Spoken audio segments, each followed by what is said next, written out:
बर्खास्त कांस्टेबल अमनदीप कौर मुड़ गिरफ्तार। विजिलेंस ने किया काबू। आमदन तो वध जायदाद के मामले एक्शन। एनडीपीएस केस च पुलिस ने फ्रीज की अमनदीप कौर की जायदाद। बर्खास्त कांस्टेबल के कोल 1 करोड़ 35 लाख की है प्रॉपर्टी। करीब 1 करोड़ की कोठी और 1 लाख की रोलैक्स भी फ्रीज। काउंसलर कतलकांड च 4 मुलजम गिरफ्तार। अमृतसर पुलिस ने एनकाउंटर तो बाद मुलजमां नूं कीता काबू। कल अमृतसर के छाटा च अकाली काउंसलर का होया सी मर्डर। एमएलए रमन अरोड़ा नूं हस्पताल तो मिली छुट्टी। हॉस्पिटल तो नाल लेके गई विजिलेंस। पत्थरी दे दर्द की शिकायत करके कीता गया सी भर्ती। लुधियाना नगर निगम दफ्तर च ठेका मुलाजमां वालों जबरदस्त हंगामा। मंगां नूं लैके प्रदर्शन कर रहे मुलाजमां ने तोड़िया दफ्तर का दरवाजा। पुलिस नाल भी हुई हथोपाई। कांग्रेस के कलेश नूं लैके बीजेपी का राजा वड़िंग ते तंज। कहा ना फोटो ना पोस्टर ना चोण प्रचार। फिर किस जोगा पंजाब कांग्रेस का प्रधान। मोहाली ईजी रजिस्ट्री सिस्टम की शुरुआत। मुख्यमंत्री मान ते केजरीवाल ने किया आगाज। पंजाब सरकार का दावा भ्रष्टाचार ते पवेगी नकेल। हरियाणा के बिहोली च पशु हस्पताल की शुरुआत। सीएम नायब सैनी ने किया उद्घाटन। 4.5 करोड़ की लागत नाल तैयार होया है हॉस्पिटल।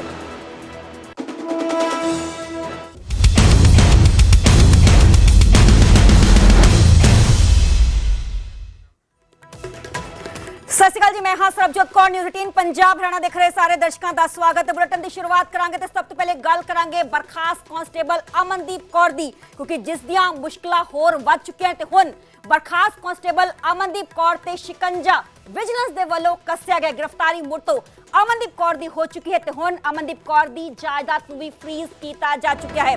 1 करोड़ 35 लाख की प्रॉपर्टी फ्रीज की है बर्खास्त कांस्टेबल अमनदीप कौर दी। अमनदीप कौर के खिलाफ एनडीपीएस तहत भी मामला दर्ज है। अमनदीप कौर दस दी कि कुल 1 करोड़ 35 लाख की प्रॉपर्टी है। पुलिस तो बाद अज विजिलेंस ने अमनदीप कौर नूं मुड़ तो गिरफ्तार किया है। पिंड बादल तो गिरफ्तारी हुई है। अफसाना कहान दे घरों जो सिंगर ने वड्डे उन्होंने घर तो गिरफ्तारी की गई है। 2 अप्रैल का वह दिन सी जो कि काले रंग की थार च 17 ग्राम चिट्टे समेत कांस्टेबल अमनदीप कौर नूं गिरफ्तार किया गया सी। गिरफ्तारी पा ली गई सी तो उस तो बाद वार-वार कोर्ट च पेश करके पुलिस रिमांड हासिल किया गया। पुछ पड़ताल उस पूरे मामले नूं लैके की गई ते हुण शिकंजा विजिलेंस ने कस्या। मेरे नाल मेरे सहयोगी विजयपाल फोन लाइन ते मौजूद ने। विजयपाल, अमनदीप कौर दियां मुश्किलां वध सकदियां ने क्योंकि मुड़ तो विजिलेंस दा शिकंजा गिरफ्तारी ते हुण प्रॉपर्टी भी फ्रीज। बिल्कुल, देखो सरबजोत एक प्रोसैस हुंदी है और जिहड़ा भी बंदा एनडीपीएस के मामले दे विच ड्रग्स के मामले च फसदा है ਉਹਨੂੰ इस प्रोसैस दे विचों लंघना ही पैंदा है। ਇਹ कहिए कि ये ऑटोमैटिकली चीज़ां हुंदियां ਜਿਹੜੀਆਂ नाल जुड़ जांदियां। विजिलेंस का केस एक वक्री चीज़ है। विजिलेंस का केस ते ਜਿਹੜੀ अमनदीप कौर की मशहूरी है, जिस तरीके नाल रीलां पाउणियां, एक लग्जरी लाइफ शो करनी सोशल मीडिया ते और उस तरीके नाल ਜਦੋਂ ਤੁਹਾਡੇ ਐਸੈਟਸ ਉਹਨੇ ਨਾ ਹੋਣ, ਆਮਦਨ ਦੇ ਸਰੋਤ ਉਹਨੇ ਨਾ ਹੋਣ ਤੇ ਖਰਚੇ ਤੁਹਾਡੇ ਬਹੁਤ ਜ਼ਿਆਦਾ ਹੋਣ ਤਾਂ ਫਿਰ ਓਬਵੀਅਸਲੀ ਜਿਹੜਾ ਡਿਸਪ੍ਰੋਪੋਰਸ਼ਨੇਟ ਐਸੈਟ ਦੇ ਘੇਰੇ ਦੇ ਵਿੱਚ ਤੁਸੀਂ ਆ ਜਾਂਦੇ ਹੋ। ਡੀਏ ਦਾ ਕੇਸ ਵਿਜੀਲੈਂਸ ਨੇ ਕਰਨਾ ਹੁੰਦਾ ਕਿ ਤੁਸੀਂ ਇਹ ਜਿਹੜਾ ਇੰਨਾ ਖਰਚਾ ਸੀ ਉਹ ਕਿੱਥੋਂ ਕੀਤਾ ਜਦੋਂ ਕਿ ਤੁਹਾਡੀ ਆਮਦਨ ਦੇ ਸਰੋਤ ਹੈ ਨਹੀਂ ਸੀ। ਉਹ ਇੱਕ ਵੱਖਰੀ ਚੀਜ਼ ਹੈ। ਪਰ ਜਿਹੜੀ ਪ੍ਰਾਪਰਟੀ ਫਰੀਜ਼ ਹੋਈ ਹੈ ਇਸ ਦਾ ਸਬੰਧ ਜਿਹੜੀ ਐਫਆਈਆਰ ਦਰਜ ਹੋਈ ਸੀ ਜਦੋਂ 17 ग्राम चिट्टा अमनदीप की थार चों मिलिया सी ਉਹਦੇ ਨਾਲ ਹੈ Sarabjot. FIR number C 65।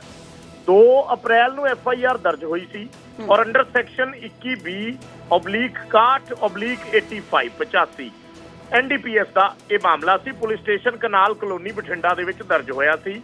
Amandeep Kaur daughter of Jaswant Singh पिंड दा चक फतेह सिंह वाला डिस्ट्रिक्ट बठिंडा।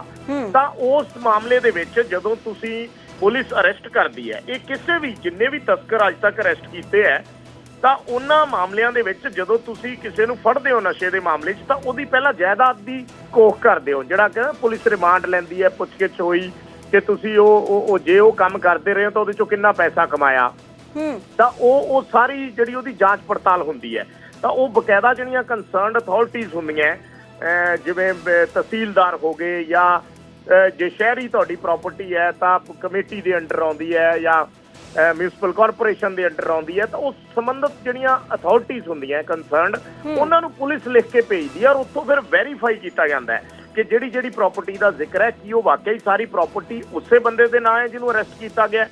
ਸੋ ਅਮਨਦੀਪ ਵਾਲੇ ਕੇਸ ਦੇ ਵਿੱਚ ਪੁਲਿਸ ਦਾ ਇੱਕ FIU ਹੁੰਦਾ, ਫਾਈਨੈਂਸ਼ੀਅਲ ਇਨਵੈਸਟੀਗੇਸ਼ਨ ਯੂਨਿਟ ਜੀ, ਕਿ ਜਦੋਂ ਤੁਸੀਂ ਕਿਸੇ ਨੂੰ ਅਰੈਸਟ ਕਰ ਲਿਆ ਤਾਂ ਫਿਰ ਫਾਈਨੈਂਸ਼ੀਅਲ ਇਨਵੈਸਟੀਗੇਸ਼ਨ ਯੂਨਿਟ ਉਹਦੀ ਪੂਰੀ ਘੋਖ ਪੜਤਾਲ ਕਰਦਾ ਹੈ, ਫਿਰ ਉਹਦੀ ਪ੍ਰਾਪਰਟੀ ਦਾ ਇੱਕ ਕੇਸ ਤਿਆਰ ਕੀਤਾ ਜਾਂਦਾ ਹੈ ਔਰ ਜਦੋਂ ਕਨਫਰਮ ਹੋ ਜਾਂਦੀ ਹੈ ਸਾਰੇ ਡਿਪਾਰਟਮੈਂਟਾਂ ਤੋਂ ਪੁਲਿਸ ਨੂੰ ਲਿਖਤੀ ਰੂਪ ਦੇ ਵਿੱਚ ਆ ਜਾਂਦਾ ਹੈ ਕਿ ਹਾਂ ਇਹ ਸ਼ਖਸ ਦੇ ਨਾਂ ਤੇ ਆਹ ਪ੍ਰਾਪਰਟੀ ਹੈ, ਫਿਰ ਉਹਦੀ ਸਾਰੀ ਚਾਹੇ ਟਰਾਂਸਪੋਰਟ ਅਥਾਰਟੀ ਦਾ ਵੀ, ਉਹਦੇ ਟਰਾਂਸਪੋਰਟ ਡਿਪਾਰਟਮੈਂਟ ਦਾ ਵੀ ਜ਼ਿਕਰ ਹੁੰਦਾ ਹੈ ਕਿਉਂਕਿ ਇਹਦੇ 'ਚ ਥਾਰ ਗੱਡੀ ਦਾ ਜ਼ਿਕਰ ਹੈ, ਇੱਕ ਬੁਲਟ ਮੋਟਰਸਾਈਕਲ ਦਾ ਜ਼ਿਕਰ ਹੈ।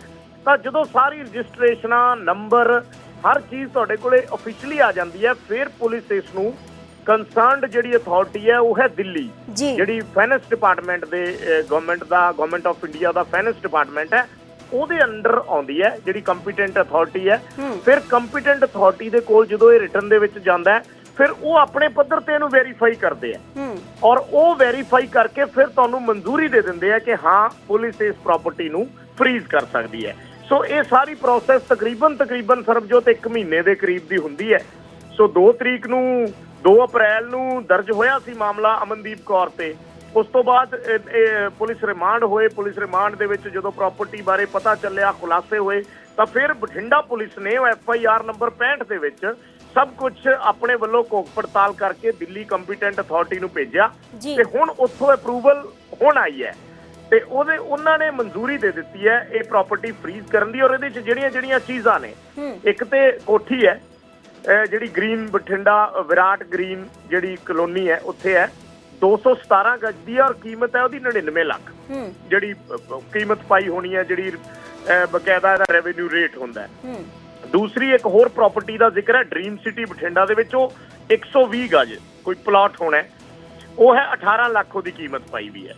ਫਿਰ ਥਾਰ ਗੱਡੀ, ਥਾਰ ਦਾ ਜ਼ਿਕਰ ਕੀਤਾ, PB05 ਉਹਦਾ ਨੰਬਰ ਹੈ, PB05AQ 7720, ਥਾਰ ਗੱਡੀ ਦੀ ਕੀਮਤ ਪਾਈ ਹੈ ਸਰਬਜੋਤ 14 ਲੱਖ ਜੀ। ਫਿਰ ਇੱਕ ਰਾਇਲ ਇਨਫੀਲਡ ਬੁਲਟ ਹੈ, PB03 ਨੰਬਰ ਹੈ ਉਹਦਾ 4445, ਉਹਦੀ ਕੀਮਤ ਪਾਈ ਹੈ 1,70,000। ਫਿਰ ਇੱਕ iPhone 13 Pro Max ਹੈ, ਉਹਦੀ ਕੀਮਤ ਪਾਈ ਹੈ 45,000। ਫਿਰ ਇੱਕ iPhone SE ਹੈ, ਉਹਦੀ ਕੀਮਤ ਹੈ 9,000। ਇੱਕ Vivo ਫੋਨ ਹੈ 2,000। ਰੋਲੈਕਸ ਵਾਚ ਜਿਹੜੀ ਸੋਸ਼ਲ ਮੀਡੀਆ ਤੇ ਬੜੀ ਚਰਚਿਤ ਰਹੀ ਹੈ, ਉਹਦਾ ਵੀ ਇਹਦੇ ਵਿੱਚ ਜ਼ਿਕਰ ਹੈ ਔਰ ਕੀਮਤ ਪਾਈ ਹੈ 1 ਲੱਖ। ਉਸ ਤੋਂ ਬਾਅਦ ਬੈਂਕ ਬੈਲੈਂਸ ਜਿਹੜਾ ਖਾਤਾ ਸੀ SBI ਦਾ, ਉਹਦੇ 'ਚ 1,01,588 ਰੁਪਏ। ਸੋ ਇਹ ਸਾਰਾ ਜਿਹੜਾ ਟੋਟਲ ਬਣਦਾ ਹੈ, ਇਹ ਬਣਦਾ 1,35,39,588। ਇੰਨੀ ਜਿਹੜੀ ਬਠਿੰਡਾ ਪੁਲਿਸ ਵੱਲੋਂ ਸਾਰੀ ਡਿਟੇਲ ਭੇਜੀ ਗਈ ਸੀ ਕੰਪੀਟੈਂਟ ਅਥਾਰਟੀ ਨੂੰ ਦਿੱਲੀ ਨੂੰ, ਔਰ ਉੱਥੋਂ ਅਪਰੂਵਲ ਹੋਣ ਤੋਂ ਬਾਅਦ ਹੁਣ ਇਹ ਪ੍ਰਾਪਰਟੀ ਫਰੀਜ਼ ਹੋ ਗਈ ਹੈ ਸਰਬਜੋਤ। ਹੁਣ ਇਹਦਾ ਮਤਲਬ ਹੈ ਕਿ ਮੂਵੇਬਲ ਤੇ ਇਮੂਵੇਬਲ ਪ੍ਰਾਪਰਟੀ ਨੂੰ ਫਰੀਜ਼ ਕਰ ਲਿਆ ਗਿਆ। ਬਿਲਕੁਲ ਹੁਣ ਇਹਦੇ 'ਚ ਇਹਦੀ ਕੋਈ ਸੇਲ ਪਰਚੇਜ਼ ਨਹੀਂ ਹੋ ਸਕਦੀ। ਬਕਾਇਦਾ ਇੱਥੇ ਹੋ ਸਕਦਾ ਅੱਜ ਸ਼ਾਮ ਤੱਕ ਜਾਂ ਕੱਲ ਤੱਕ ਸਾਰੇ ਨੋਟਿਸ ਚਿਪਕ ਜਾਣ ਤੇ ਉਸ ਤੋਂ ਬਾਅਦ ਇਹਦੀ ਕੋਈ ਸੇਲ ਪਰਚੇਜ਼ ਨਹੀਂ ਹੋ ਸਕਦੀ, ਇਹਦੇ ਤੇ ਕੋਈ ਲੋਨ ਨਹੀਂ ਹੋ ਸਕਦਾ, ਕਿਸੇ ਤਰ੍ਹਾਂ ਦਾ ਵੀ ਤੁਸੀਂ ਇਹਦੇ ਤੇ ਕੋਈ ਬੈਨੀਫਿਟ ਨਹੀਂ ਲੈ ਸਕਦੇ। ਔਰ ਇਹ ਉਦੋਂ ਤੱਕ ਅਟੈਚ ਰਹਿੰਦੀ ਹੈ ਸਰਬਜੋਤ ਜਦੋਂ ਤੱਕ ਤੁਹਾਡਾ ਕੇਸ ਚੱਲਦਾ ਹੈ, ਜਦੋਂ ਤੱਕ ਤੁਹਾਡਾ ਅਦਾਲਤ ਦੇ ਵਿੱਚ ਕੇਸ ਚੱਲਦਾ ਹੈ। ਔਰ ਜੇ ਤੁਸੀਂ ਬਰੀ ਹੋ ਜਾਂਦੇ ਹੋ ਤਾਂ ਇਹ ਪ੍ਰਾਪਰਟੀ ਰਿਲੀਜ਼ ਹੋ ਜਾਂਦੀ ਹੈ, ਤੇ ਜੇ ਤੁਸੀਂ ਉਸ ਕੇਸ ਦੇ ਵਿੱਚ ਕਨਵਿਕਟ ਹੋ ਜਾਂਦੇ ਹੋ, ਜੇ ਤੁਹਾਨੂੰ ਸਜ਼ਾ ਹੋ ਜਾਂਦੀ ਹੈ, ਤਾਂ ਫਿਰ ਇਹ ਬਾਅਦ ਦੇ ਵਿੱਚ ਇਸ ਪ੍ਰਾਪਰਟੀ ਨੂੰ ਸੰਬੰਧਿਤ ਜਿਹੜੀਆਂ ਅਥਾਰਟੀਜ਼ ਹੁੰਦੀਆਂ ਉਹ ਇਸ ਦੀ ਨਿਲਾਮੀ ਕਰਕੇ, ਆਕਸ਼ਨ ਕਰਕੇ, ਉਸ ਤੋਂ ਬਾਅਦ ਜਿਹੜਾ ਪੈਸਾ ਹੁੰਦਾ ਉਸ ਪੈਸੇ ਨੂੰ ਸਰਕਾਰੀ ਖਜ਼ਾਨੇ ਦੇ ਵਿੱਚ ਜਮ੍ਹਾਂ ਕਰਵਾ ਦਿੱਤਾ ਜਾਂਦਾ ਹੈ। ਸੋ ਇਹਦੀ ਪੂਰੀ ਪ੍ਰੋਸੈਸ ਹੁੰਦੀ ਹੈ ਔਰ ਅਮਨਦੀਪ ਦੇ ਕੇਸ ਦੇ ਵਿੱਚ ਇਸ ਪ੍ਰੋਸੈਸ ਨੂੰ ਫੋਲੋ ਕੀਤਾ ਗਿਆ ਔਰ ਉਸ ਪ੍ਰੋਸੈਸ ਨੂੰ ਫੋਲੋ ਕਰਨ ਤੋਂ ਬਾਅਦ ਜਦੋਂ ਦਿੱਲੀ ਤੋਂ ਇਸ ਦੀ ਡਿਟੇਲ ਆ ਗਈ ਹੈ, ਉਹ ਡਿਟੇਲ ਤੋਂ ਬਾਅਦ ਹੁਣੇ ਪ੍ਰਾਪਰਟੀ ਫਰੀਜ਼ ਹੋ ਗਈ। ਜੀ ਚਲੋ, ਬਹੁਤ ਬਹੁਤ ਸ਼ੁਕਰੀਆ ਵਿਜੇ ਸਾਨੂੰ ਪੂਰੀ ਜਾਣਕਾਰੀ ਦੇਣ ਦੇ ਲਈ। ਤੇ 1,35,00,000 ਦੀ ਪ੍ਰਾਪਰਟੀ ਫਰੀਜ਼ ਕਰ ਦਿੱਤੀ ਗਈ ਹੈ। ਮੂਵੇਬਲ ਇਮੂਵੇਬਲ ਪ੍ਰਾਪਰਟੀ ਇਸ 'ਚ ਸ਼ਾਮਲ ਹੈ। ਅਮਨਦੀਪ ਕੌਰ ਦੇ ਕੋਲ ਕੁੱਲ 1,35,00,000 ਦੀ ਪ੍ਰਾਪਰਟੀ ਹੈ, ਜਿਸ 'ਚ ਆਈਫੋਨ ਮੌਜੂਦ ਨੇ। ਇੱਕ ਖਾਲੀ ਪੇ ਪਲਾਟ ਦਾ ਜ਼ਿਕਰ ਕੀਤਾ ਗਿਆ ਮੇਰੇ ਸਹਿਯੋਗੀ ਦੇ ਵੱਲੋਂ। ਇੱਕ ਘਰ ਹੈ ਜੋ ਕਿ ਕਾਫੀ ਚਰਚਾ ਦਾ ਵਿਸ਼ਾ ਬਣਿਆ ਹੋਇਆ ਹੈ। ਥਾਰ ਗੱਡੀ ਹੈ, ਰਾਇਲ ਐਨਫੀਲਡ ਬੁਲਟ ਹੈ ਤੇ ਬੈਂਕ ਬੈਲੈਂਸ ਤੇ ਰੋਲੈਕਸ ਘੜੀ ਜੋ ਕਿ ਕਾਫੀ ਚਰਚਾ ਦਾ ਵਿਸ਼ਾ ਹੈ। ਤੇ ਸਾਰੀ ਪ੍ਰਾਪਰਟੀ ਨੂੰ ਫਰੀਜ਼ ਕਰ ਲਿਆ ਗਿਆ ਹੈ ਤੇ ਹੁਣ ਵਿਜੀਲੈਂਸ ਸ਼ਿਕੰਜਾ ਕੱਸਣ ਦੀ ਤਿਆਰੀ 'ਚ, ਹਾਲਾਂਕਿ ਗ੍ਰਿਫਤਾਰੀ ਹੋ ਚੁੱਕੀ ਹੈ। ਦੇਖਣਾ ਹੋਏਗਾ ਕਿ ਕਦੋਂ ਕੋਰਟ 'ਚ ਪੇਸ਼ੀ ਕੀਤੀ ਜਾਂਦੀ ਹੈ ਵਿਜੀਲੈਂਸ ਦੇ ਵੱਲੋਂ ਤੇ ਕਿੰਨਾ ਰਿਮਾਂਡ ਹਾਸਲ ਕਰਨ 'ਚ ਕਾਮਯਾਬ ਵਿਜੀਲੈਂਸ ਨੇ।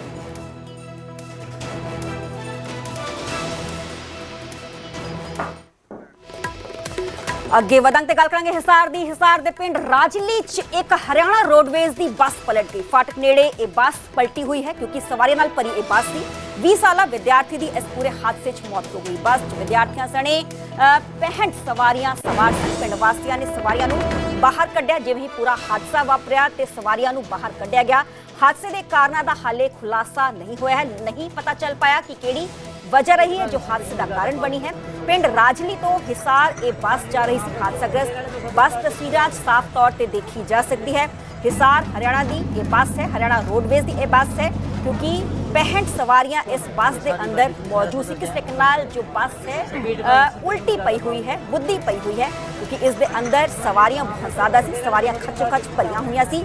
सवेर का पूरा वेला सी। हालांकि जानने की कोशिश करांगे कि कुछ वजह रही कारण रही इस पूरे हादसे। जिवें ही पूरा हादसा वापरिया पिंड वासी मौके पर पहुंचे ते सवारियां जिन्नी भी बस के अंदर मौजूद सी उन्होंने तुरंत बाहर कढ़िया गया। पिंड राजली तो हिसार ये बस जा रही सी जो कि पूरा हादसा वापरिया। हालांकि 52 सीटर ये बस दसी जा रही है पर सवारियां इस दे अंदर 65 सवार सी यानी कि बस ओवरलोडेड सी।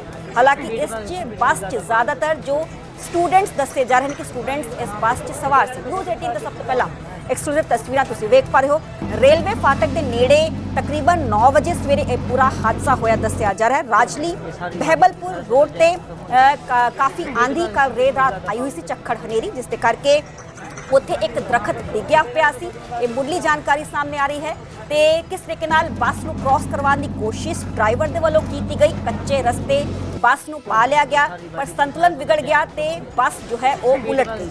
हादसे का शिकार हुई एक स्टूडेंट विद्यार्थी की मौत हो चुकी है जबकि कई जो होर विद्यार्थी ने भी वो भी गंभीर रूप नाल जख्मी हुए हैं। जिवें ही आ पूरा हादसा वापरिया मौके ते पिंड वासी उत्थे पहुंच गए ते पिंड वासियों ने रेस्क्यू ऑपरेशन तुरंत जारी किया क्योंकि बस के अंदर काफ़ी ज़्यादा सवारियां सी। सवारियां नूं बाहर सुरक्षित कढ़िया गया।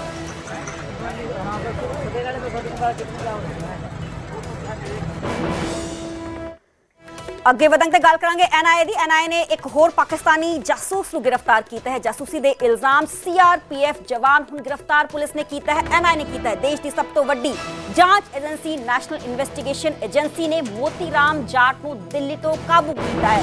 2023 ਤੋਂ ਪਾਕਿਸਤਾਨ ਦੀ ਖੁਫੀਆ ਏਜੰਸੀ ਨੂੰ ਇਸ ਦੇ ਵੱਲੋਂ ਗੁਪਤ ਇਨਫੋਰਮੇਸ਼ਨ ਗੁਪਤ ਜਾਣਕਾਰੀ ਦਿੱਤੀ ਜਾ ਰਹੀ ਸੀ। ਰਾਸ਼ਟਰੀ ਸੁਰੱਖਿਆ ਦੇ ਨਾਲ ਜੁੜੀ ਸੰਵੇਦਨਸ਼ੀਲ ਜਾਣਕਾਰੀ ਲੀਕ ਕਰਨ ਦਾ ਇਲਜ਼ਾਮ ਹੈ ਕਿ ਬੇहद ही सेंसिटिव इन्फॉर्मेशन प्रोवाइड करवाई जा रही सी पाकिस्तानी एजेंसियां नूं।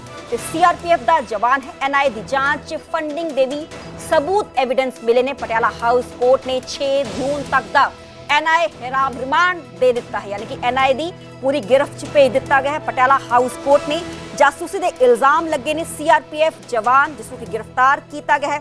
मेरे सहयोगी शंकर आनंद फोन लाइन ते जुड़े हुए ने।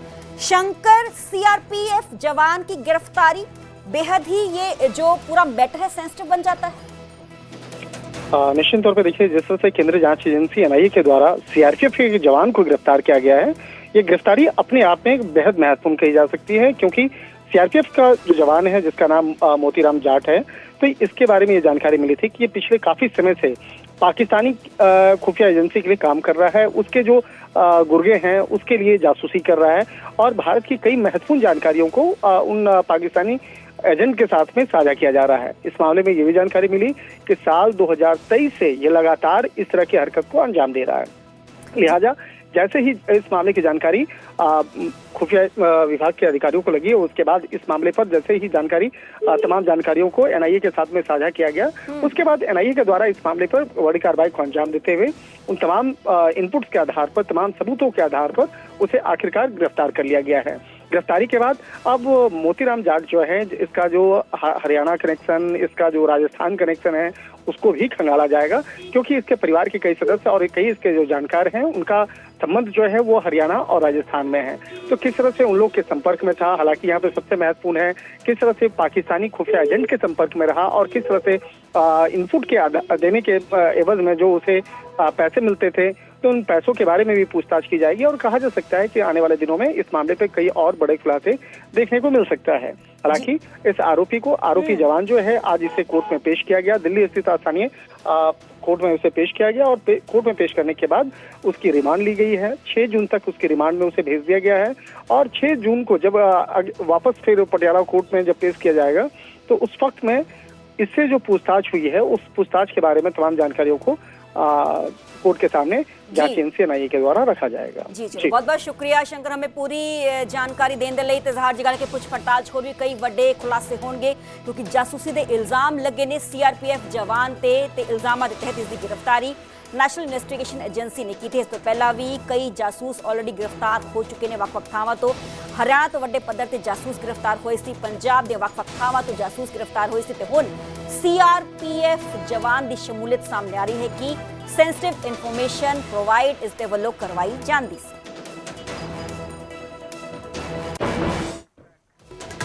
गुजरात ਦੇ दाहोद 'ਚ ਆਪਰੇਸ਼ਨ ਸਿੰਦੂਰ ਤੇ ਪੀਐਮ ਨਰਿੰਦਰ ਮੋਦੀ ਨੇ ਕਿਹਾ ਕਿ ਅਸੀਂ ਪਹਿਲਗਾਮ ਹਮਲੇ ਦਾ ਬਦਲਾ ਲੈ ਲਿਆ ਹੈ। ਸਿੰਦੂਰ ਮਿਟਾਉਣ ਵਾਲਿਆਂ ਦਾ ਮਿਟਣਾ ਤੈਅ ਸੀ।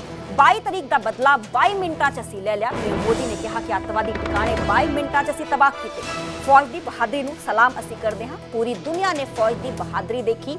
ਮੋਦੀ ਨਾਲ ਮੁਕਾਬਲਾ ਕਰਨਾ ਔਖਾ ਪੈ ਗਿਆ। ਪਹਿਲਗਾਮ ਹਮਲੇ ਦੀਆਂ ਤਸਵੀਰਾਂ ਦੇਖ ਕੇ ਮੇਰਾ ਖੂਨ ਖੌਲ ਉੱਠਦਾ ਹੈ ਕਿਉਂਕਿ ਅੱਜ ਗੁਜਰਾਤ ਦੌਰੇ ਤੇ ਗਏ ਨੇ ਪੀਐਮ ਨਰਿੰਦਰ ਮੋਦੀ। ਸਵੇਰੇ 10 ਵਜੇ ਉੱਥੇ ਪਹੁੰਚ ਗਏ ਸੀ। ਰੋਡ ਸ਼ੋਅ ਵੀ ਕੀਤੇ ਗਏ ਤੇ ਰੋਡ ਸ਼ੋਅ 'ਚ ਭਰਵਾ ਹੁੰਗਾਰਾ ਵੇਖਣ ਨੂੰ ਮਿਲਿਆ। ਮਹਿਲਾਵਾਂ ਨਜ਼ਰ ਆਈਆਂ ਕਿਉਂਕਿ ਆਪਰੇਸ਼ਨ ਸਿੰਦੂਰ ਇਸ ਦਾ ਨਾਮ ਸੀ। ਪੂਰੇ ਆਪਰੇਸ਼ਨ ਦਾ ਕਿਸ ਤਰੀਕੇ ਨਾਲ ਪਹਿਲਗਾਮ ਅਟੈਕ ਹਮਲੇ ਦਾ ਪੂਰਾ ਬਦਲਾ ਲਿਆ ਤੇ ਇੱਕ ਵਾਰ ਫਿਰ ਤੋਂ ਹੁੰਕਾਰ ਭਰੀ ਪੀਐਮ ਨਰਿੰਦਰ ਮੋਦੀ ਨੇ। ਰੈਲੀ ਨੂੰ ਸੰਬੋਧਨ ਕਰਦੇ ਹੋਏ ਪੀਐਮ ਨਰਿੰਦਰ ਮੋਦੀ ਨੇ ਕਿਹਾ ਕਿ ਅਸੀਂ ਪਹਿਲਗਾਮ ਹਮਲੇ ਦਾ ਬਦਲਾ ਲੈ ਲਿਆ ਹੈ। ਸਿੰਦੂਰ ਮਿਟਾਉਣ ਵਾਲਿਆਂ ਦਾ ਮਿਟਣਾ ਤੈਅ ਸੀ। 22 ਤਾਰੀਖ ਦਾ ਬਦਲਾ ਅਸੀਂ 22 ਮਿੰਟਾਂ 'ਚ ਲਿਆ। दाहोद की ये धरती तप और त्याग की धरती है। कहते हैं कि यहीं दुधिमती नदी के तट पर महर्षि दधीची ने सृष्टि की रक्षा के लिए देह का त्याग किया था। ये वो धरती है जिसने क्रांतिवीर तात्या टोपे के संकट के समय सहायता की थी। मानगढ़ धाम यहां से ज्यादा दूर नहीं है। मानगढ़ धाम गोविंद गुरु की सैकड़ों आदिवासी सेनानियों के बलिदान का प्रतीक है। यानी ये क्षेत्र मां भारती की मानवता की रक्षा के लिए हमारे तप और त्याग को दर्शाता है। जब हम भारतीयों के संस्कार हैं तो सोचिए जम्मू कश्मीर के पहलगाम में आतंकवादियों ने जो कुछ किया, क्या भारत चुप बैठ सकता है? क्या मोदी चुप बैठ सकता है? जब कोई हमारी बहनों के सिंदूर को मिटाएगा तो उसका भी मिटना तय हो जाता है।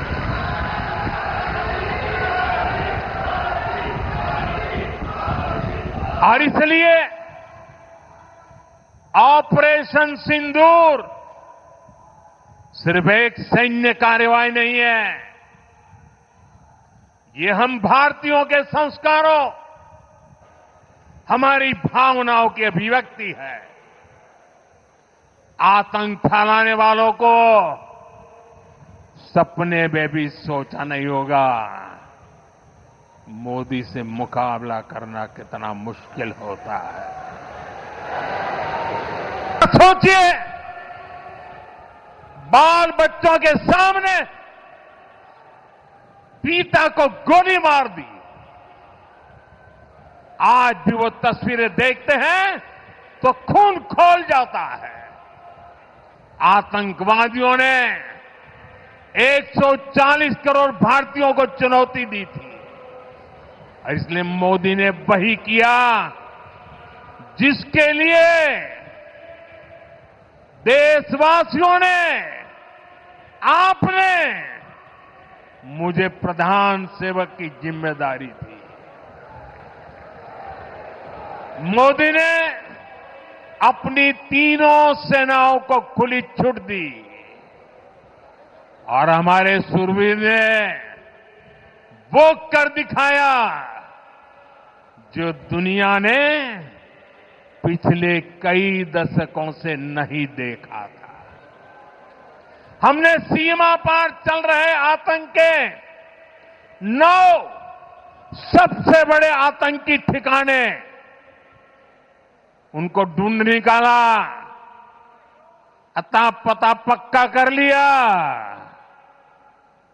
और 22 तारीख को उन्होंने जो खेल खेला था, 6 तारीख रात को 22 मिनट में हमने उनको मिट्टी में मिला दिया।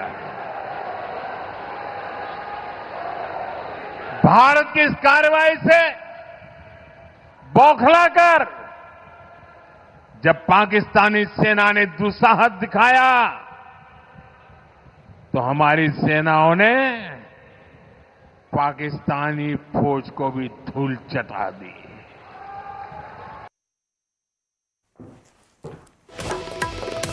ਅੱਗੇ ਵਧਾਂਗੇ ਤੇ ਗੱਲ ਕਰਾਂਗੇ ਮੋਹਾਲੀ ਦੀ। ਮੋਹਾਲੀ 'ਚ ਈਜ਼ੀ ਰਜਿਸਟਰੀ ਸਿਸਟਮ ਦੀ ਸ਼ੁਰੂਆਤ ਕਰ ਦਿੱਤੀ ਗਈ ਹੈ। ਮੋਹਾਲੀ ਜ਼ਿਲ੍ਹੇ 'ਚ ਨਵੀਂ ਆਸਾਨ ਰਜਿਸਟ੍ਰੇਸ਼ਨ ਪ੍ਰਣਾਲੀ ਦੀ ਸ਼ੁਰੂਆਤ सीएम भगवंत मान और अरविंद केजरीवाल के वलों की गई। भ्रष्टाचार से नकेल पवेगी, पंजाब सरकार ने बयान दिता। रजिस्ट्री च ना देरी होएगी तो ना भ्रष्टाचार होएगा।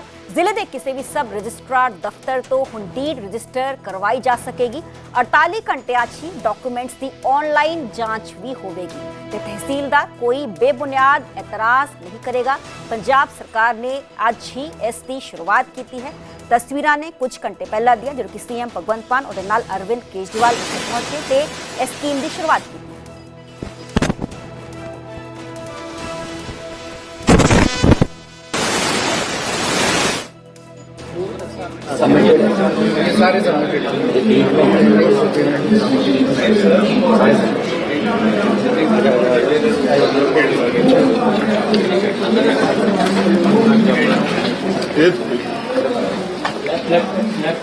लेफ्ट